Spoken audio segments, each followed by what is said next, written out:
দুইটা আলামত দেখলে বুঝবেন আল্লাহ তাআলা আপনার উপরে অসন্তুষ্ট আছেন। একটু চিন্তা করে দেখেন যে আল্লাহ তাআলা যদি আপনার উপরে অসন্তুষ্ট থাকেন আপনার পরিণতি কি হবে।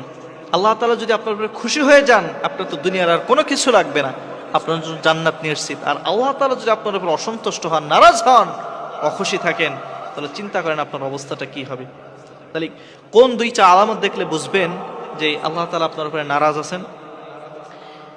এক নম্বরে, যখন আপনি দেখবেন যে আপনার নামাজের ভিতরে আপনি অমনোযোগী, নামাজে আপনার মন আসে না, নামাজ পড়তে আপনার ইচ্ছা করে না, তখন আপনি বুঝবেন আল্লাহ তাআলা আপনার উপরে অখুশি, আপনার উপরে অসন্তুষ্ট আছে। সমাজের ভিতরে হর হামেশাই আমরা এই বিষয়টা দেখতে পাই যে মানুষ হর হামেশা আমরা এই বিষয়টা সমাজের ভিতরে দেখতে পাই যে মানুষ নামাজ পড়তে আসে না। নামাজ পড়তে ডাকলে বলে হুজুর যান আসতেছি, সমস্যা নেই যান আসতেছি, এরকম বলে কি বলে না?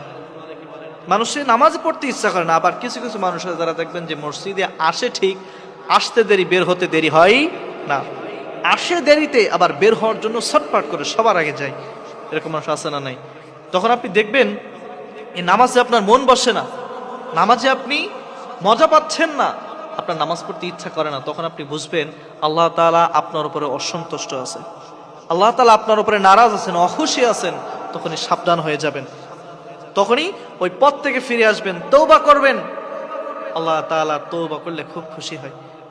দুনিয়ার কোন মানুষের কাছে চাইলে মানুষ কষ্ট পায়, কিন্তু আল্লাহর কাছে চাইলেই আল্লাহ তাআলা খুশি হয়, বরং না চাইলেই আল্লাহ তাআলা অখুশি হয়। এজন্য এই বিষয়টা যখন দেখবেন আপনার ভিতরে হচ্ছে বা কারোর ভিতরে এটা দেখা যাচ্ছে, বুঝবেন যে আল্লাহ তাআলা ওই ব্যক্তির উপরে বা আপনার উপরে অসন্তুষ্ট, অখুশি আছেন, তখনই ওই পথ থেকে ফিরে আসবেন।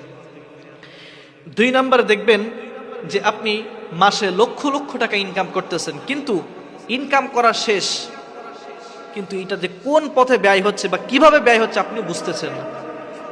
আপনি ইনকাম করতেছেন এমন টাকা, মনে করেন যে 1 লাখ টাকা ইনকাম করলেন মাসে, আপনি আপনার সংসার চালানোর জন্য 20,000-ই যথেষ্ট ছিল, কিন্তু এই 1 লাখ টাকা খরচ করার পরেও মাসে আপনি আরো দেখবেন যে 20-30 হাজার টাকা ঋণ হয়ে যাচ্ছেন। যখন আপনি এই বিষয়টা দেখবেন তখন বুঝবেন যে আল্লাহ তাআলা আপনার উপর অসন্তুষ্ট আছে, নারাজ আছে। এজন্য আপনার ওই বাড়ি থেকে, আপনার ওই ইনকাম থেকে আল্লাহ তাআলা বরকত উঠিয়ে নিয়েছে। যখনই আপনার ইনকাম থেকে আল্লাহ তাআলা বরকত উঠিয়ে নেবেন, তখনই আপনি দেখবেন যে আপনার সংসারের ভিতরে সুখ নাই, শান্তি নেই। আপনি লক্ষ লক্ষ টাকা ইনকাম করলেও ওই টাকা দিয়ে আপনি মাস চালাইতে পারবেন না। যখন দেখবেন যে 2 নম্বর আলামত কি বললাম, যখন দেখবেন যে আপনি লক্ষ লক্ষ টাকা ইনকাম করতেছেন, আপনার ইনকাম আপনার পরিবার চালানোর জন্য যথেষ্ট ছিল, কিন্তু তারপরেও ওই ইনকাম দিয়ে আপনি আপনার সংসার চালাইতে পারতেছেন, অভাব অনটন লেগেই আছে, আপনি বুঝবেন আল্লাহ তাআলা আপনার উপরে অখুশি আছেন, ওই পথ থেকে ফিরে আসতে হবে।